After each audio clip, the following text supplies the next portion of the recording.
Hello, welcome everyone. This is Chase Glenn from the Alliance for Full Acceptance. Thank you so much for joining us here on another live stream program. We're still, figuring out how to do this, but really enjoying the opportunity we have to engage with folks. So invite you to share a watch party on your page so that we can get more people to join in. Invite you to stick around. Today we have an exciting program. We're going to have Phil Ford from the Ford and Ford Group, who is a lobbyist here in South Carolina, who's going to talk to us a little bit more about advocacy in general, but then specific to the LGBTQ community and how we can advocate. And going to give us kind of a 101 sort of level of making sure we're all up to speed on how best to advocate for our community. So I'm going to give a few minutes here just for folks to join in. I'm going to go on my Facebook right now and share this as a watch party. So I'm following my own instructions here on getting the word out about this. So if you go to the AFA Facebook page that you're already on, you see our live stream there. You can actually just go right on there, and underneath it says something like, I'm trying to scroll down on my page here. It says start watching together with friends, and so you can actually just share that with your friends right now. So that's what I'm doing, and invite you to do the same while we're waiting just a couple minutes more here to allow folks to join and let us know you're here if you want. Put a comment in the comment field. Let us know what you're doing today. Maybe you're working from home.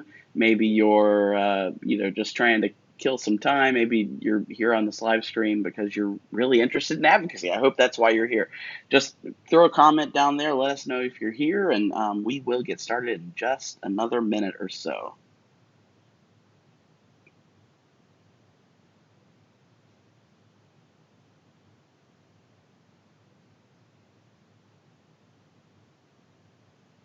All right. Phil, we've already got a comment. Someone saying hi to you. How amazing is that? Uh, Hi. Linda Kettner says, "Tell Phil I said hi. He worked on my congressional campaign and was fabulous." So, I Lynn, did. That's one of my proudest career moments working for Linda. She's an amazing advocate, right? And when folks say, "What was the bright spot of your career so far?" During 2008, and seeing all of the folks that came out to support Linda and all of the volunteers that she had, and boots on the ground throughout the first congressional, and being able to be a part of that is definitely one of the best highlights of my career. that's awesome. Well, Phil, just in case you didn't know, I already put your face on the screen. You were talking. I didn't Oh, want you to be oh, this faceless entity out there in the world and no one really actually seeing you while you're talking. So you are right on on. screen. Yeah, I'm just a little box on mine up in the corner, so I hope I don't make any weird faces or anything like that that I have a tendency of doing. These funny faces and my terrible dad jokes Uh, sometimes don't work so well through technology. But yeah, no, I'm really excited to be here and be a part of the conversation. Well, we're so glad to have you. I'm just glad to have someone else who makes corny dad jokes because then I don't feel so bad. Uh, so thank you to everyone who's joined us already, and again, if you haven't had a chance to share a watch party on your Facebook, please consider doing so. We can get more people to view. If folks see this today and think, "Wow, that was amazing! I wish my friend could have seen this." Well, you'll have two options. One, it'll be on our Facebook in perpetuity, but then also we're putting it up on our YouTube channel, and that can be accessed on our website. If you go to afa-sc.org, under resources, there's video library. So you can share this afterwards with anyone you like. So let's just jump into this. Phil, you're already on the screen. I've said a little bit about who you are. I will say, just a little bit more of an intro into why we're doing this today. There's a couple of reasons. One, AFA is a part of a broader coalition of LGBTQ advocacy and activist organizations here in the state of South Carolina. And as part of that coalition, we have a relationship with Phil as a lobbyist. where he's out there really, ear to the ground, keeping touch and tabs on what's happening at the State House with the LGBTQ community, any bills that might affect our community. So we do some work with Phil on the side, and but then apart from that, um, really just thinking about our current situation with the COVID-19 crisis, and in general, how when we're looking at who is affected by things like this, really horrible crisis moments, it's always the most vulnerable in our communities that are affected the most. And so we know LGBTQ folks already are struggling in a lot of ways, facing discrimination, employment insecurity, housing insecurity, food insecurity, a lot of different types of ways that LGBTQ folks, many of whom are struggling on a day-to-day basis without the realities of a pandemic and loss of work and all of that sort of thing. So now in this moment, struggling even more. Many in our community are. So that's why advocacy is even more important today than it was yesterday. Well, yesterday, not literally, but in times past, because right now at this crisis point, we really need to be stepping up and advocating on behalf of our community and the most vulnerable among us in our community. So this is an especially timely topic, and I'm so glad that Phil's able to be here today and share his expertise. And so with that, I want to hand it over to you, Phil. Tell us more about yourself, how you got here, why you feel like advocacy is important, and I'm going to take myself off the screen and allow you just to run with it for a bit here. Right on. Thanks, Chase. I'm really pumped to be doing this. I am a big believer in folks who have a voice, to use that voice, to use that megaphone. I have been told that I've been blessed to have a megaphone in my hand a lot of the time, and I want to take that opportunity to help folks. And when I was brought in to the coalition, being able to advocate for my community just means so much to me, and knowing that we can really make a difference. There are definitely some areas in the state that we have to do a lot of work, but there are some champions for us as well. But we need to make sure that we're all on the same page, all singing from the same sheet of music, and I think that's what this is doing. But as Linda commented a little earlier, I've been doing this type of work for 20 years now, with my first election that I worked on in 2000 in Orangeburg. But I've really stayed involved in politics and in government work to bring a more equitable state. South Carolina, we're known for our hospitality, but not for everybody. And I think that we can get there with a little education, with a little advocacy, and sometimes with pushing on folks, because that's how change really happens. So I started doing this work a long time ago, but I've every opportunity I get, I ding my bell or I turn on my megaphone if there's that opportunity. Well, that's awesome. We're grateful that you've been out there in the community and doing this work for as long as you have. 20 years. You do not look old enough to say you've been doing this work for 20 years. So your skin regimen must be fantastic. It's working. I appreciate that. That's partially why I wear a hat, so you don't see the receding hairline from all the advocacy years too. I might have to wear a hat next week. So you talked about sort of your experience in a professional capacity, advocating and lobbying on behalf of the community. So talk to me a little bit more about, what is advocacy? What is it not? How does it differ from the professional lobbying that you do? Where is the place for people, everyday people who want to advocate but aren't sure even what that means? Right. So advocacy is kind of the big umbrella, right? It can include several different things that we'll talk about throughout this. But advocacy is an activity by an individual or a group or coalition that really aims to influence decisions across political, economic, or social systems, policies, or other institutions. It includes, the work in public policy or a courtroom, within budgets. That's a big thing in South Carolina, especially right now. But using our relationships, media, messaging, to really make those changes, and using those facts and those that research to influence the folks making the decision, whether that's at the state house, whether that's at a county council or city council meeting, or even within your own business or organization, in making more equitable policies within that level. So when I say advocacy, I don't just mean within government. It can definitely be within an organization or a business as well. Okay, that makes sense. So, I mean, is there a difference between advocacy and activism, or is that just, or could those be interchangeable, or? Not interchangeable. That's one of those, the umbrella. That's almost like a spoke on the umbrella, right? So there are really four things that are part of that umbrella, right? And I kind of mentioned them. The first is going to be your lobbying. That is talking to elected leaders and asking them to support or oppose specific legislation.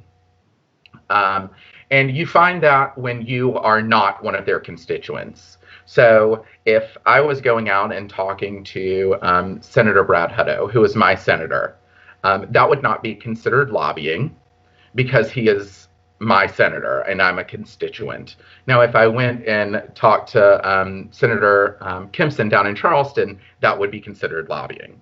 So, nonprofits can do lobbying. A lot of folks are kind of scared and teeter on the line there, but you absolutely can.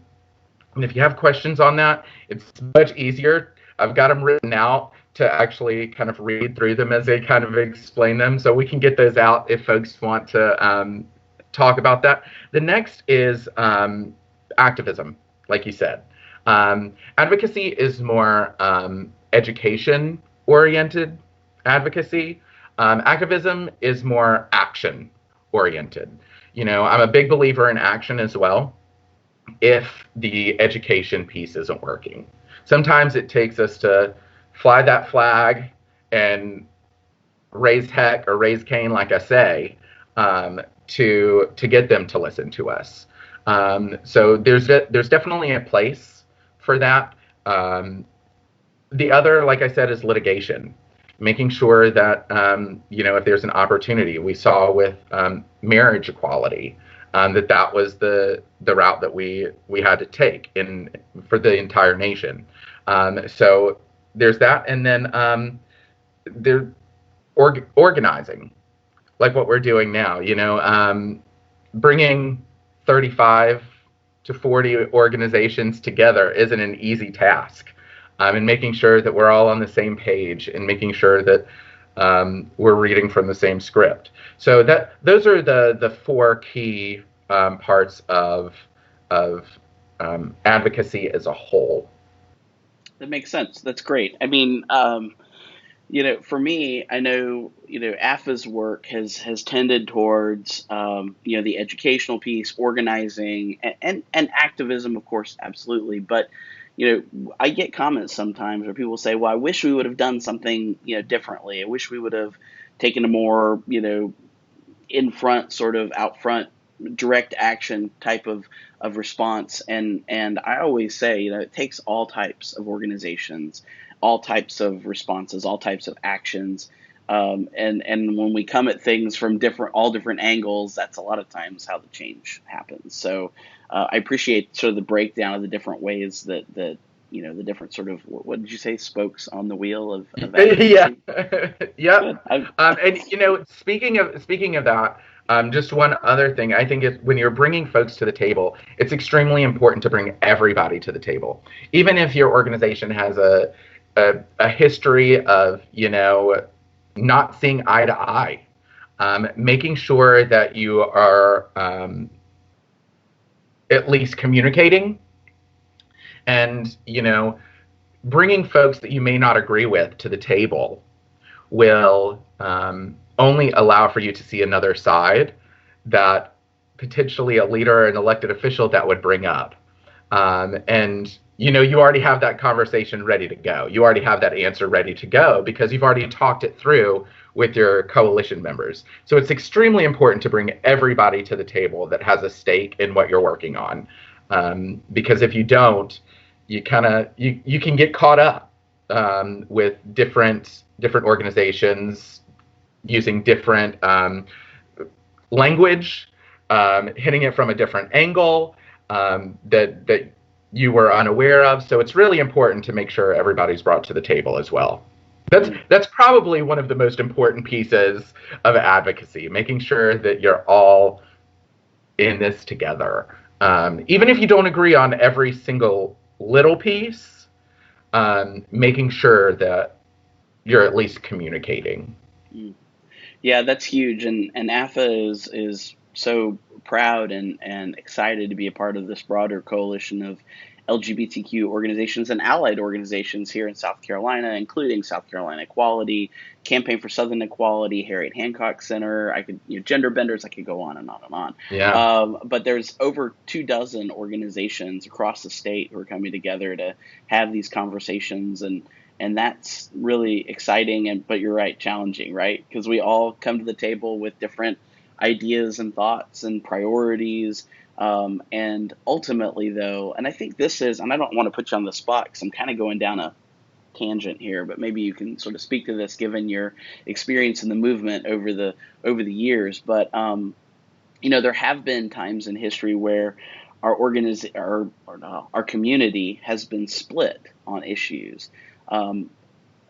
Sort of most notably would be on transgender rights issues, where we've had folks in the community and organizations who have said, the most important thing here is just getting some protections in place, and if that means we can get protections, around sexual orientation, but not gender identity yet, we'd rather have something rather than nothing. And so sometimes, at times the trans community has been left behind in that. I think we're in a moment right now, I hope, and I believe that we're in a moment right now where that is not the spirit within the community, but that still exists to some extent, having, because like you said, whenever you bring lots of different groups to the table, there are lots of different ideas and opinions and priorities. And so finding that common ground, could you speak to that a little bit more? You can maybe, if you have specific examples in the past where, that's been a struggle, but then also, what does that look like going forward? How can we find that common ground? Yeah, no, I think it's absolutely a real thing. And it's something that I talked about with a colleague earlier this week, right? It's about, as a coalition, and specifically about trans issues, I think it's about making sure that the trans community is at the table, number one. And I think that it's important for the steering committee of the coalition to set a bottom line, or set that line in the sand. Where are we not going to cross? There has to be some concessions in lobbying and in doing some work, but where is the point where you're not going to break, right? Is that at let's get hate crime legislation on the books, period, and we'll come back in a few years and worry about the LGBT community. That makes sense. You see what I'm saying? So it's really important that we have that line in the sand of where, let's ask for this and kind of expect this, but we're not going to go any further than this. And that's extremely important to go ahead. And, I have a campaign plan of how to, work through some of that and work through for on the local level for organizations who in Charleston might want to pass certain policies or resolutions, that we can assess their readiness as a city, as a coalition, making sure that the political makeup of the city council is ready to go, which I know you guys are kind of our progressive beacon in South Carolina, and I'm grateful for that. After spending many years down there at the Citadel for undergrad, but it's really about, again, what I said earlier about bringing everybody to the table and making sure that everybody has a voice at the table. It's a difference between coordination and true collaboration. Mm-hmm. There doesn't need to be one organization that has the ultimate say. Collaboration is really bringing everybody up to the table. They've got their own seat and they get to say their piece. And that's the only way that true, lasting, and effective change will happen, especially for our community. Yeah, absolutely. That makes a lot of sense. So let's dial it back a little bit here. Some people on the live stream and who will watch this video are a part of organizations or leading organizations, and so that's really important piece. But then we also have individuals who are joining us, are going to watch this video and say, okay, I'm so glad that there are organizations out there who are doing this work. I'm so glad we have a coalition in our state of multiple organizations. But what can I as an individual do if I want to be a part of advocacy work? If I want to do this type of work, what can I as an individual do to, I guess, I want to let you go with that, whatever direction you want to go with. Like, when is it important? When should I step up? How can I do this? What are the things? Are there strategies I need to know for that? So I'm just going to kind of let you run with that. Yeah, no, I think the most important thing is especially during this time, there is an organization or there is a coalition already doing the work. So get plugged in if you're an individual. Make sure to reach out to Chase if you're down in Charleston to become part of AFA and be a part of the conversation. Because we need to make sure, again, going back to my original point of singing off the same sheet of music, having elected officials seeing the same talking points over and over and over, hearing the same thing over and over and over from people who look different, from people from different backgrounds, different parts of the state. It's really important that we speak collectively in that. But the first, I would tell you to really lock down your motivations. Find out why exactly you're doing this, right? And then get connected with that organization. But as an organization as a whole, I know I've said this before, Chase, but as innovative as I like to think that I am about some things, someone else has done this work somewhere else before, right? So establishing a role model as an organization or as a coalition of how did they push back on anti-trans legislation, or how did they get hate crime legislation passed and get everybody in the coalition on the same page. Finding that out. The third would be understanding historical context. How long have we been pushing this? Who has historically been an opponent to this? Why? How can we either knock that brick wall down or go around it, right? 4 is remain focused. Advocacy is a long game. Passing legislation is a long game. An example that I use all the time is about our seatbelt law in South Carolina. People automatically, we've got the automatic seatbelt thing now. It took 7 years to pass a seatbelt law in South Carolina. That's crazy thinking about how it's just like an automatic thing for most people now, right? So remain focused on what we've got to do. And then the fifth is a way forward. Making sure that what is passed is successful.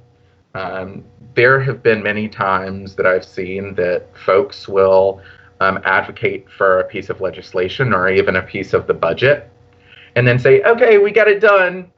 See you later, right? And then the program that they advocated for wasn't successful or was a complete flop, right? So there are a lot of legislators that won't work with folks again. There are a lot of elected officials because they still have that in the back of their head. So making sure that we have a way forward, a communication plan to keep working to bring more grassroots support if that's what's needed on board. But as a one of the questions that you asked, there were a few there.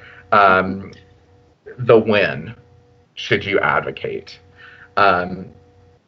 Every opportunity that you get, especially for our community. It's extremely important to be visible. It is extremely important to tell your story because people don't understand. A couple of weeks ago, I was talking to folks. I was like, with COVID-19, and I'll jump into what's happening at the state level right now a little later. But with COVID-19, there are just so many pieces of uncertainty for people in our community because we can be fired in certain parts of the state just for being gay. I was explaining to one of my coworkers, I could be evicted, right? There are federal protections, but not protections at the state level or local level. And a lot of people might not have the financial support to get an attorney to help them. So telling your story about and making sure that they understand your experience, because that's the most powerful piece of advocacy. There's nothing like walking into an office with, and I'll say about doing an advocacy day around heart health that I did this year.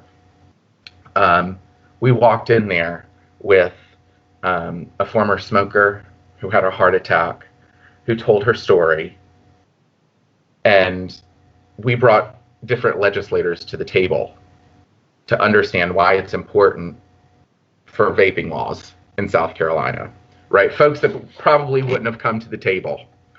Didn't see that it was a priority at the time. But being able to hear from a constituent about their story, about how a policy will impact them, is extremely important. But taking a step back to kind of looking at this from a before the meeting, what should you do to get started aspect here, is first identify your correct representative. We hear about gerrymandering all the time, so making sure that you're talking to the right person is extremely important. And there are places that you can go, scstatehouse.gov. You can type in your local city council website and find out your local county council. It's pretty easy if you've got Google. But then the next piece is identifying the right people to attend the meeting. I always like to call them a greeter, kind of, hey, thank you so much for having us. That might be the person with a personal connection to the elected official or the decision maker. Kind of our data wonk is another one. Someone who can say, if we pass anti-trans legislation, this is what it will do to the economy here. Sharing that type of information. And then, again, I'm going to mention it again because I'll probably mention it 3 or 4 times, the storyteller or the personal experience. Because I find with 170 elected officials, it's either about, at the state house, it's about the data, the money, or their heartstrings. So you're kind of doing that all with those three people, right? So making sure that you kind of hit it. You don't want to include any more than 3 or 4 people to this, like meeting with an elected official or with a decision maker.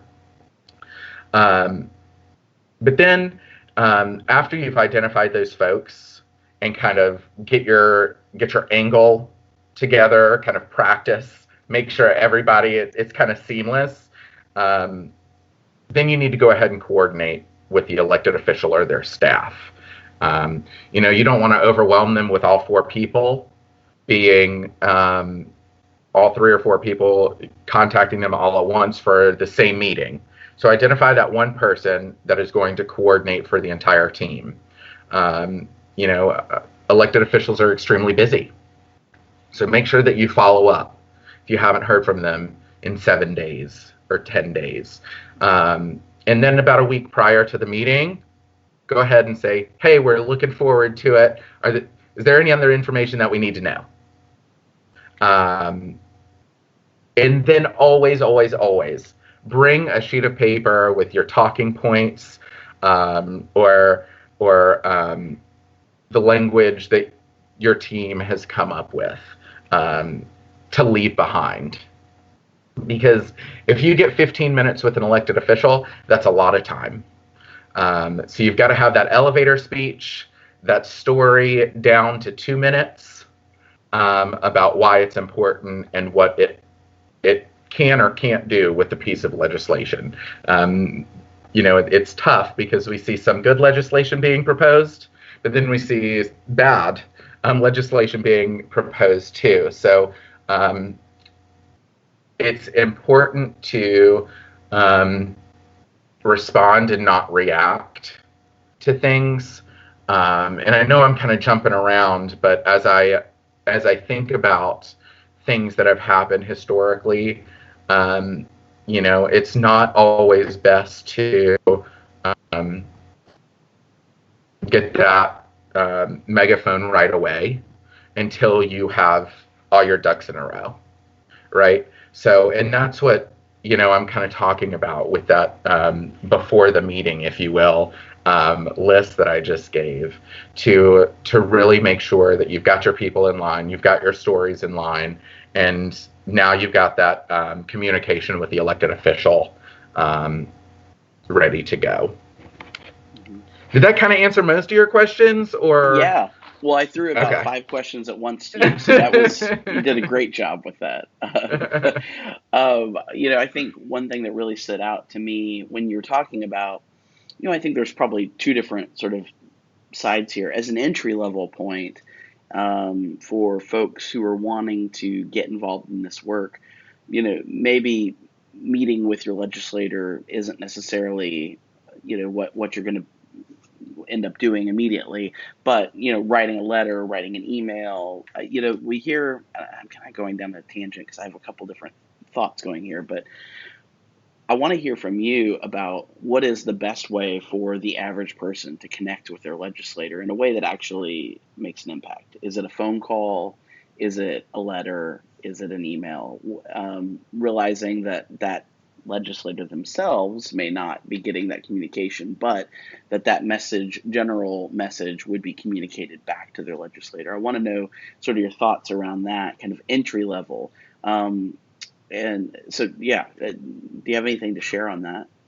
Yeah, absolutely. When I first started this work, I went around to every single office at the State House and introduced myself to the legislative aides. Those are the folks that read the emails first.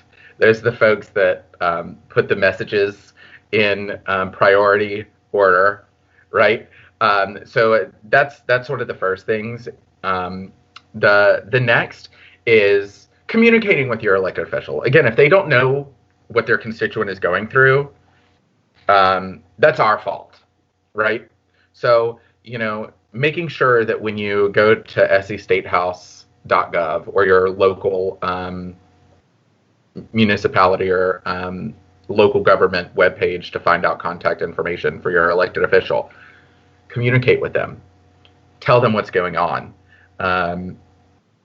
But with that being said, oftentimes elected officials only hear when when they do something wrong, or they don't vote the way that the constituent wants them to vote. They rarely hear from constituents with a thank you. Creating that relationship and creating that conversation can go a really long way. With a state agency director last week, we sent a thank you letter out for one of my clients, and he responded immediately. Folks that we hadn't talked to in a month and a half when we publicly did this with a thank you. So doing that on Twitter or Facebook and tagging them in it and saying, thank you so much for doing this. Or, I'm here if you need some more information about this piece of legislation. Making sure that there is an open line of communication, but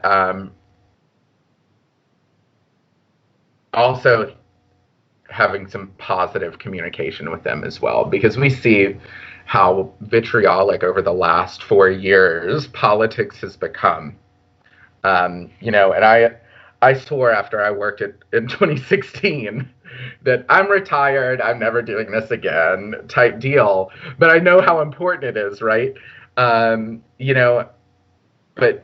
maintaining that level of respect is extremely important, and being courteous, even when you don't agree, will at least get you back into the room. We've got to be in the room.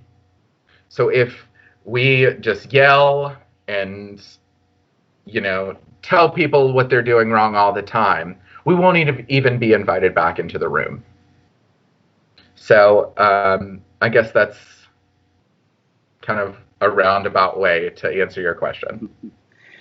No, I mean that makes sense. At the end of the day, you want to be able to, keep a relationship with your legislator, your policy, whoever you're interacting with, whether it's council member, whoever, and so you could politely disagree on things, and you always want to keep it as positive as possible. That makes total sense. I don't want to jump ahead if you had something other specific you wanted to share, but I want to know more about what's going on currently at the State House. I know, obviously, there's a lot up in the air right now with the COVID-19 pandemic and how that's affected the legislative schedule at the State House. So there are some unknowns. You may not be able to answer all those questions, but I'd love to hear what's kind of going on right now. What are some of the issues that are specific to our community that we should be aware of, and kind of current status on those things? Yeah, so I'm trying to wrap my head around that question because it's a really, really big one. The current state at the State House, let me take that first. I'm going to take little bites at that question. There's a lot, like you said, of unknowns, right? They came in last week to pass a resolution to continue the budget, and for a sine die, which is kind of the end of session type of legislation. And they couldn't agree because of Santee Cooper.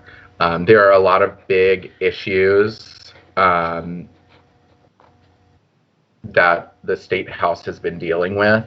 And I'm trying to put this in the best way possible. Those are taking priority over other things, which, it's with some of the legislation that we've seen come out of the State House this year is okay for us. So I think what they're going to do is come back in within the next week and try to pass that budget resolution and then the sine die. My understanding is if the legislation has passed one house, it will be included so they can come back to it at a later time. Luckily, the anti-trans legislation that we've been keeping our eye on and having a lot of conversations with elected officials on has not. So we're keeping our eye on if anything's going to be proposed. South Carolina can propose bills at any point, right? Some states say this is our cutoff, but we don't have that. So they could propose a bill, file a bill tomorrow, if they wanted to. But I think we're positioned right now with the way things are happening that we're just keeping an eye, making sure they're not included. And I feel confident that they won't be with conversations that I'm having at the State House. Okay, that's I guess It's a weird time. It's a weird time. Right. We've never had to deal with anything like this before.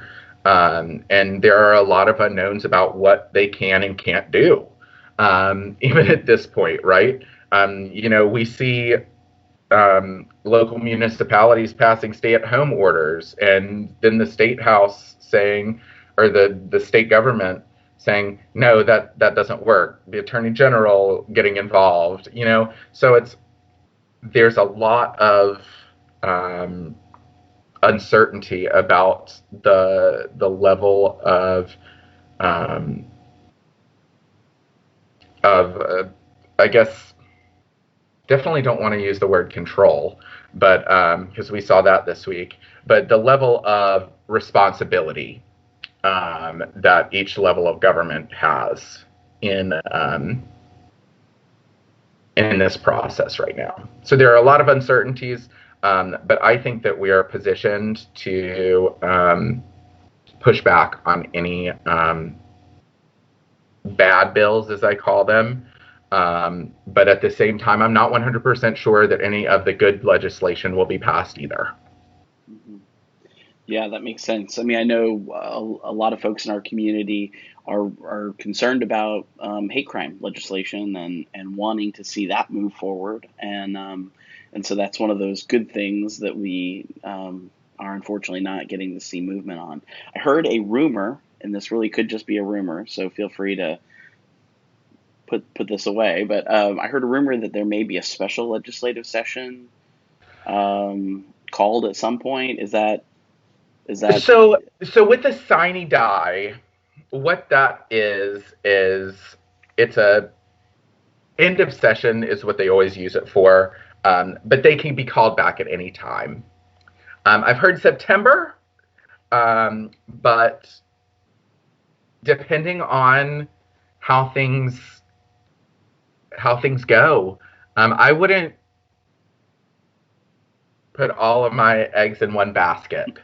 I have done that before in South Carolina politics and at the state house, and it didn't work out for me. But I think it's definitely a possibility. It's likely that they'll have to come back past this next time that they're coming back for the sine die resolution and for the budget. But it to answer your question, I've heard it, not 100% sure of when that will take place. Well, of course, I don't want to be passing on misinformation or rumors, speculation, so we'll just leave it at that, and we'll all just keep our ears open as to when what it might does be coming up. happen, when it does happen, we will be sure to let everyone know.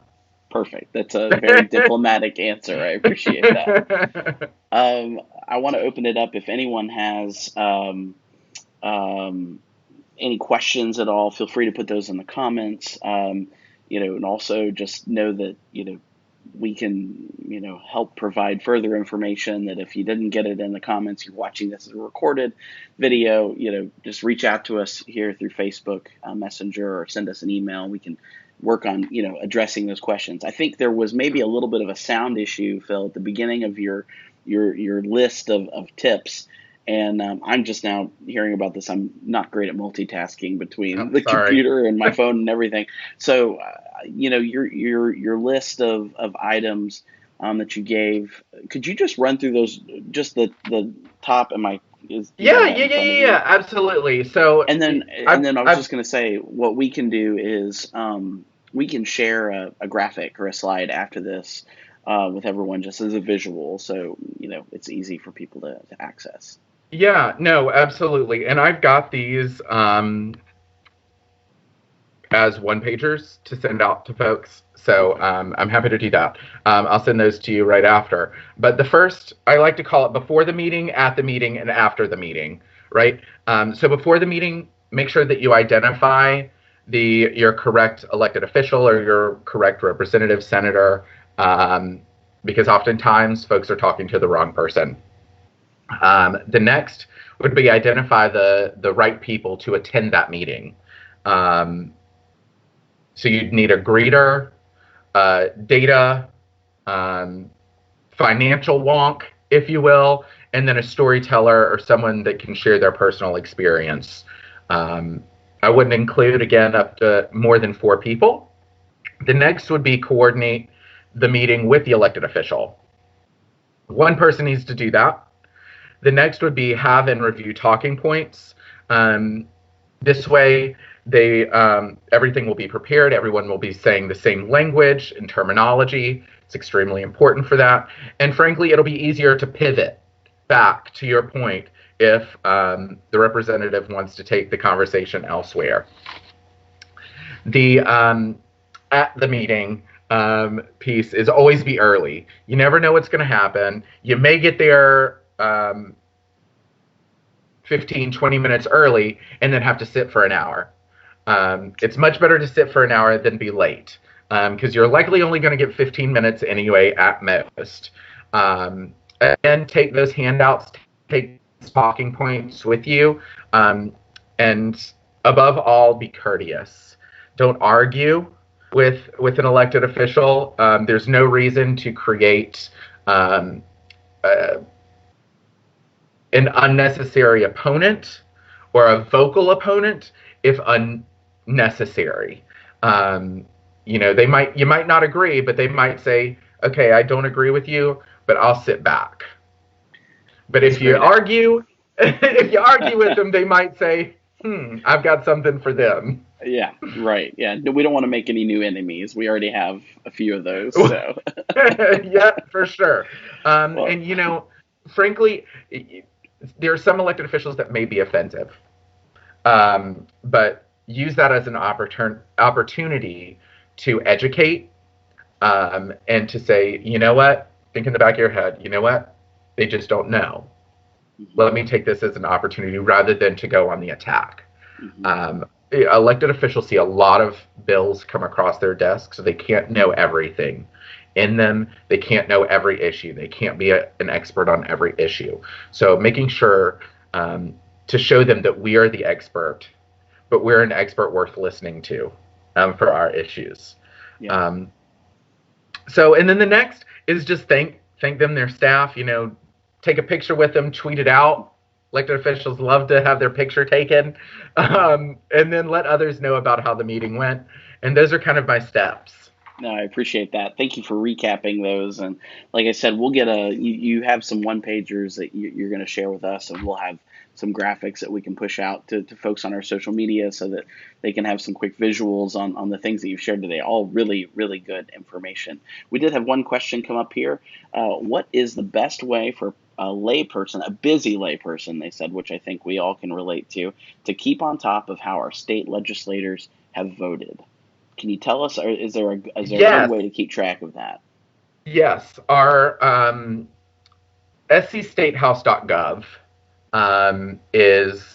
it's kind of when you look at the website, it looks like an old website, but you can follow legislation. And I'm going to see if I can pull it up here. The app, the SC Legislature app, is absolutely phenomenal.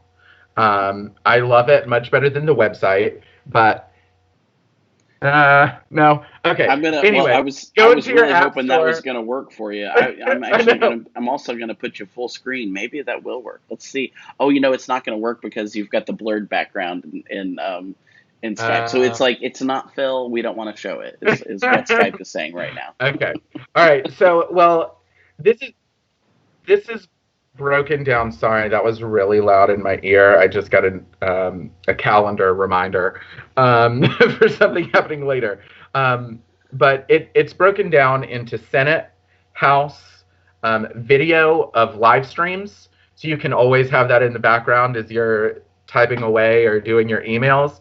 But when you click say the House, it'll have an overview, so it'll have your schedule, calendars, and the journals, then your members, and then committees. So if I let's pick, I'm just gonna say Representative Stavronakis here. When you click an elect, oh wow, it is super blurry.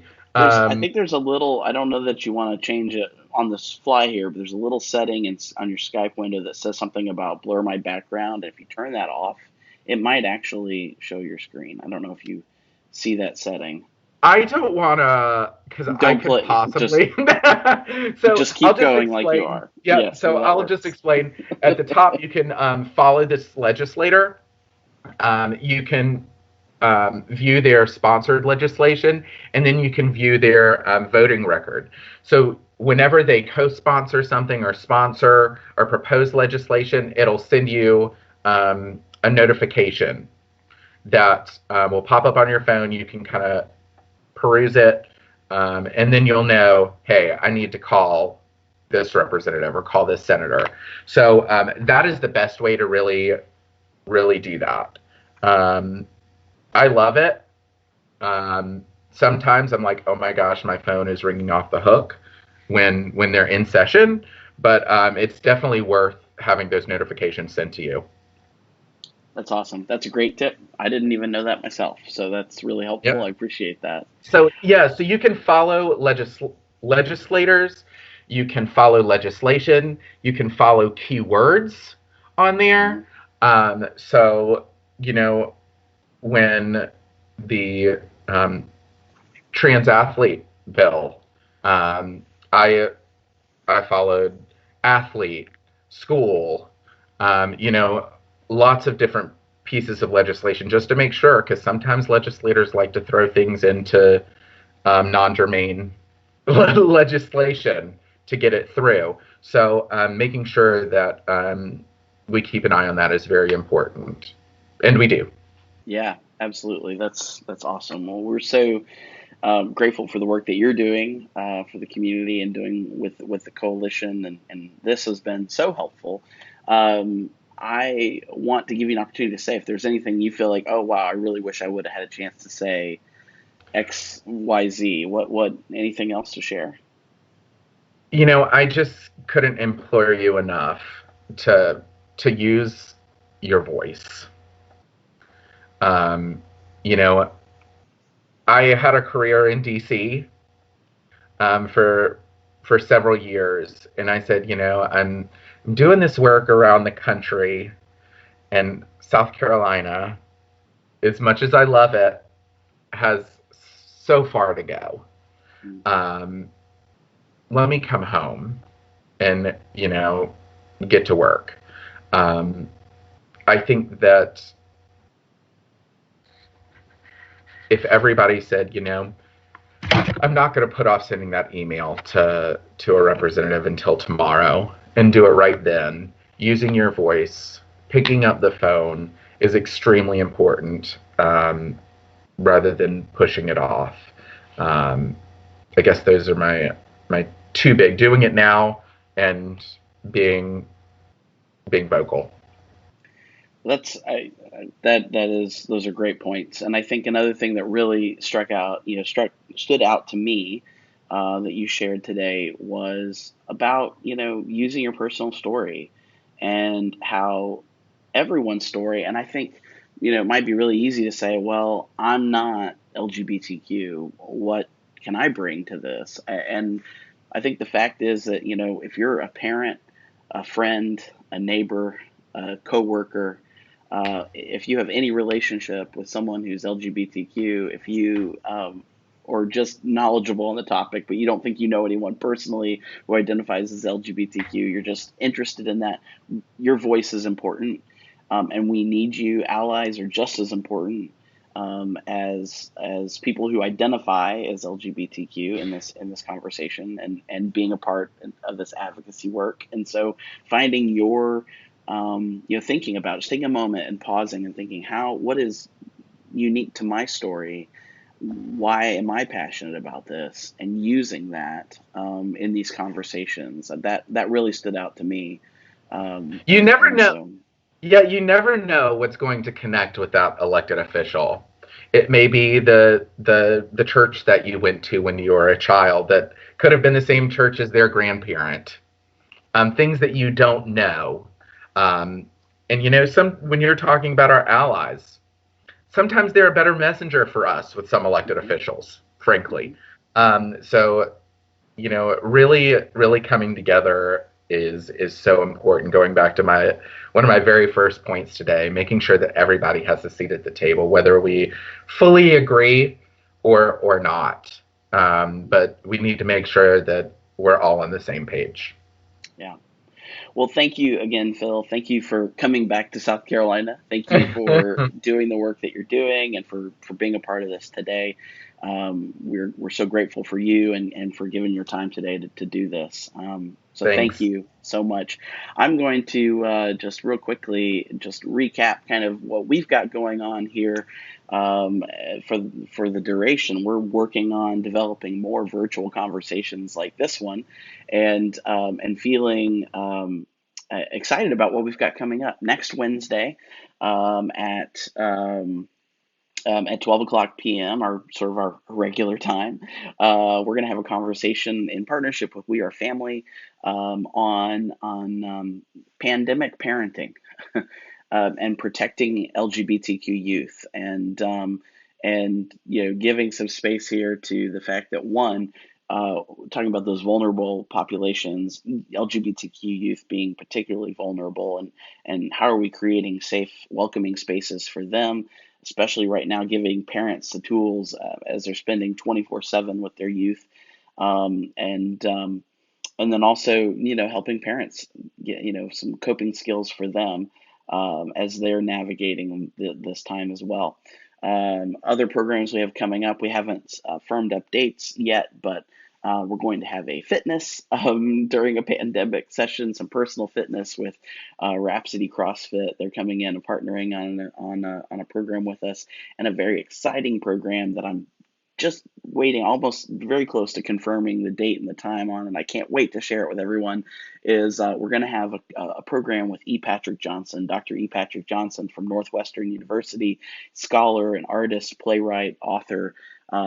He's has several books and plays out that are related to being black and queer in the South, and he is a brilliant man who is so talented, and I'm so excited that we get to have him come on and do a live conversation with us. It's a real privilege to be able to have him, and so be keep an eye out for those details coming up.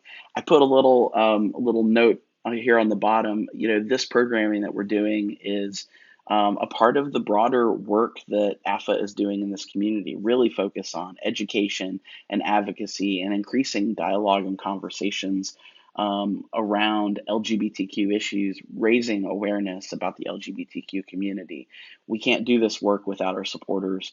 This is, I know, an uncertain time economically for a number of folks. So we're not asking you to go beyond your means. We're trying to be sensitive in this moment, the fact that not everyone can give right now, and that's okay. But we're also feeling the effects, and we need the support. So if you're able to give, please consider making a donation, perhaps becoming a sustaining donor and making a monthly donation that really helps sustain us as the year goes on. We are grateful for everyone's support, whether it's financially or just remaining connected and a part of this community. Thank you for being a part of this community with us. All right, we're going to wrap it up. Again, thank you for joining us. This video will live here on our Facebook. It's also going to go out to YouTube. It'll be posted shortly. That's also on our website, as I said earlier. Go on our website under resources, video library, and all of our recorded conversations that we've had here in our new reality of the last several weeks will be out there, and you can check those out. So thank you all for joining us, and I hope that we'll see you next week. Thanks so much.